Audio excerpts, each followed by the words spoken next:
Hey guys, today we're gonna install this Geissele free float handguard onto this A3 upper right here. So we're gonna see if we can get that done without breaking anything today.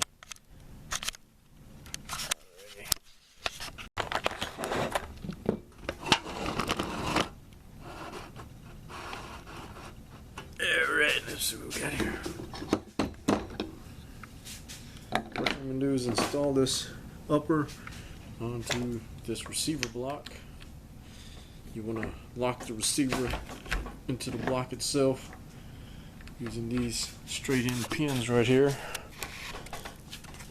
That way the receiver itself won't budge and won't move when you decide to smash in this barrel. Okay, here's the barrel. So we got the barrel nut kind of slipped on to this permanently attached flash hider and this gas block. It's all still one piece. As you can see, I've already pre-lubed the upper right here. It's very important that you use grease on here. You want some Moly based grease, Moly grease, some anti-seize kind of grease. Don't use graphite, no graphite grease. So I'm gonna ease this bad boy on best as I can. Let's see what we got going. The old mallet, give it a tap, make sure it's seated. Come on over here. I'll put the barrel nut on. This is the Geissele proprietary barrel nut, came with the handguard. So we're just gonna slip this bad boy on. Alright, I don't have a torque wrench. You can use one of these. So it's a standard basic AR wrench. Just hook it onto this notch right here. There's two notches. Just gonna ease it in here and give her a crank.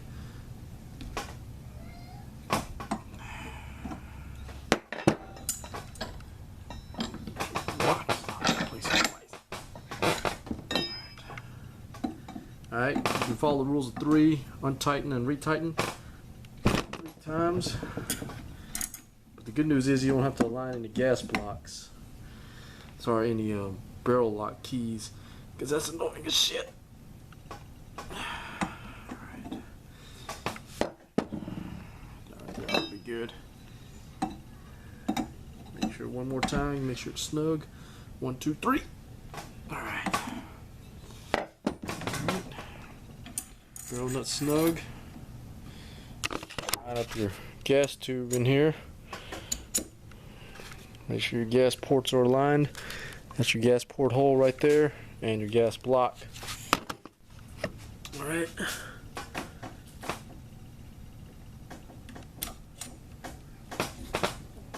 Alright. Now what's awesome, this is a cut down A2 front sight post. What's awesome about this is requires 2 set taper pins. These pins are tapered, these cross pins. I only have one, I lost the other one somewhere. No big deal, should survive just fine with one. But they only go in a certain way. Okay, you have a fat hole and a narrow hole.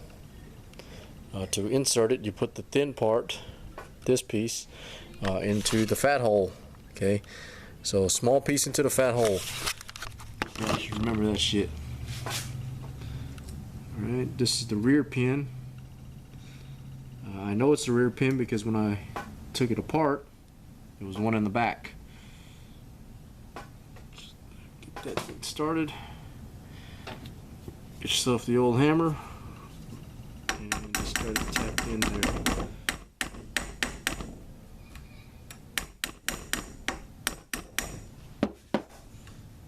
Check out the notch, be sure. Oh yeah. I'll show you all this. That's the notch it's gonna fit into right there. Alright, to install this taper gas pin, this rear pin is going to fit into that notch and through that hole.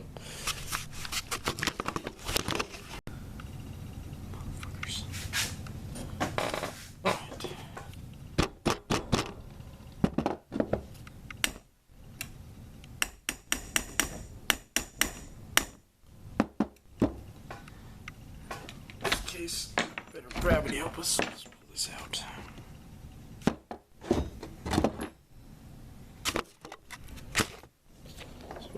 Better remove this Dremel.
Come on, cross pin.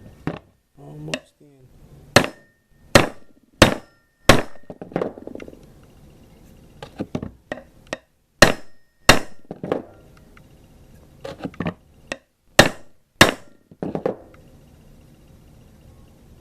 Alright, and the cross pin is in. As you can see right there, it's pretty much flush along both sides. The gas port is relatively straight. Got a little twist in there.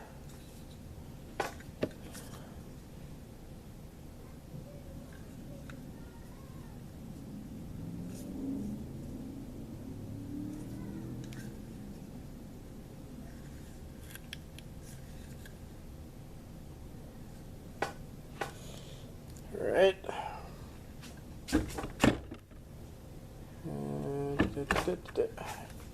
The rest of this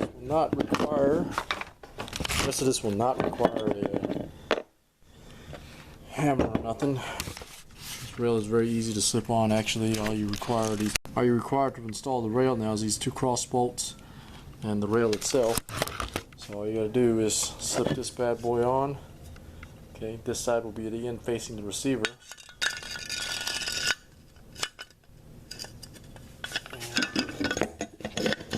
Just wiggles right on, like so.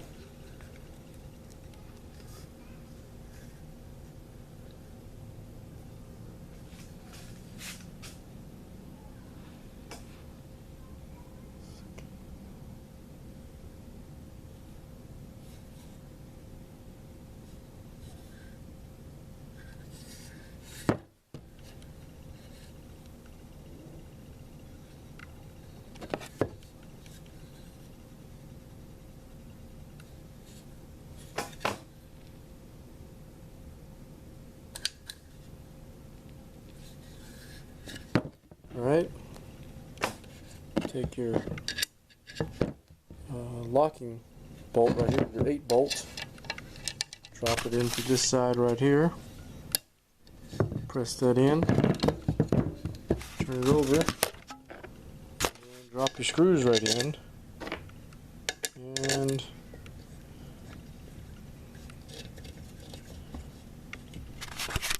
take your Allen head wrench.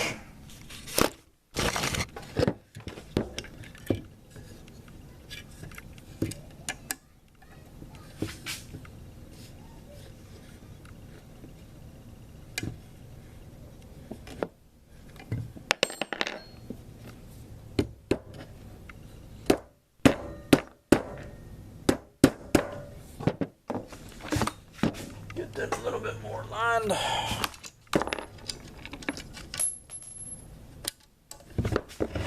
Motherfucker. Yeah, man.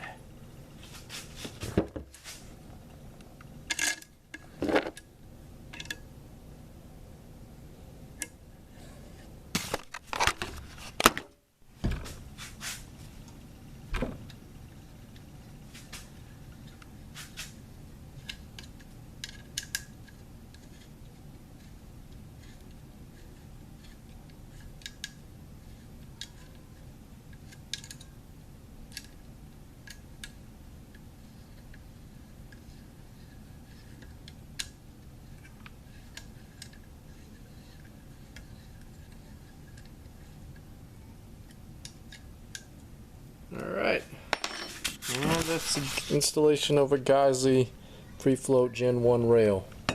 Very straightforward, very simple. Once you get the rest of the AR components, the super modulator rail, actually this is Mark II, 13-inch.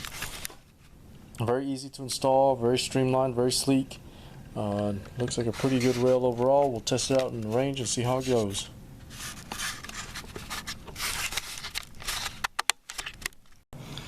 Hey guys, welcome back today. Today we're going to test fire this 223 with the Geissele rail. Y'all saw me install this rail probably the last couple of videos. Maybe I haven't yet. I don't know when these are going to get released.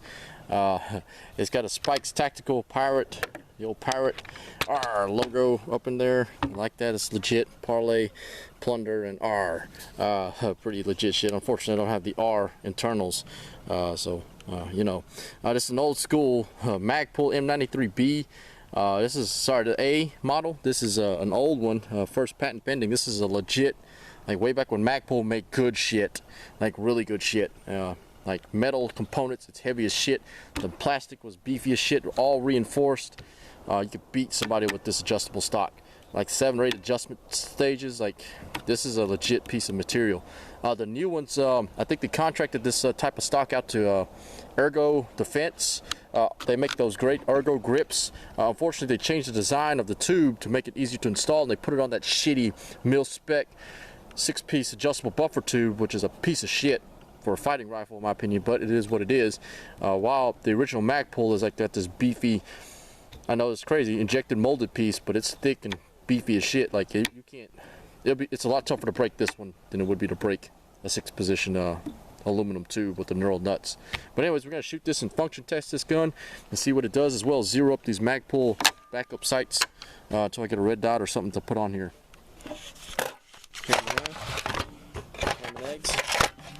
Nothing special in the ammo. Gonna use some 223 here. Range scratch. So we're gonna see where we're at.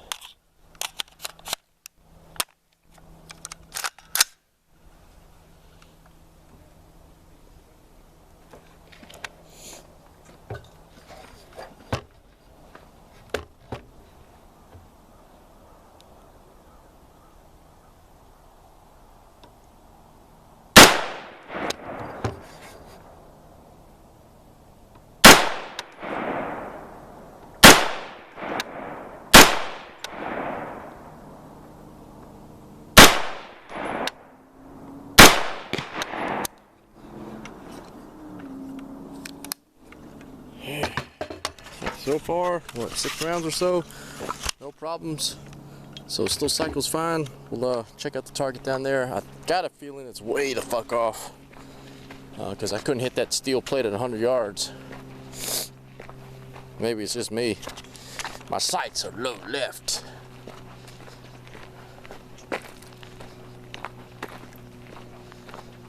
All right. Looks like our shots are pulling from the center here. It's pulling high and to the left here. Looks like where all of our shots are going. Alright, so we got 3 rounds right up in there. Alright, so we need to come down a bit and come down quite a bit and come over right a bit. Well, I ran down there, I doped this a bunch of times, if you saw my video on how to adjust the Magpul sight, and it's pretty much spot on at just under about an inch low at 25 yards. So I don't know how I did that, because I fucking wasn't counting. So we're just going to hammer that fucking steel down there and get on with our lives.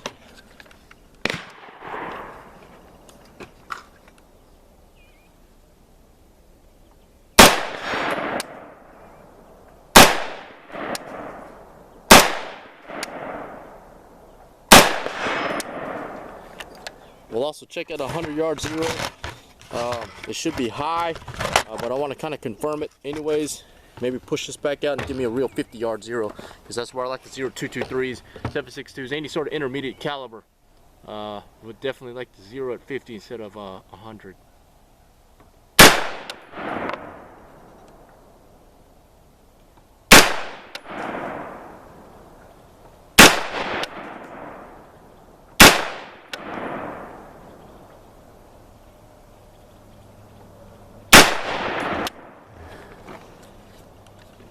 Right, it's 5 shots at 100. We'll go check it out. We'll crank off the rest of this magazine. See what it can do. Yeah, man. Yeah.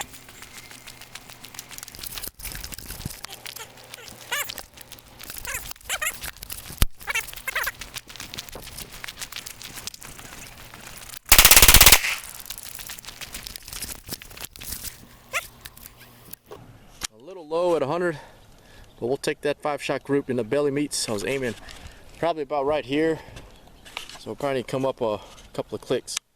All right.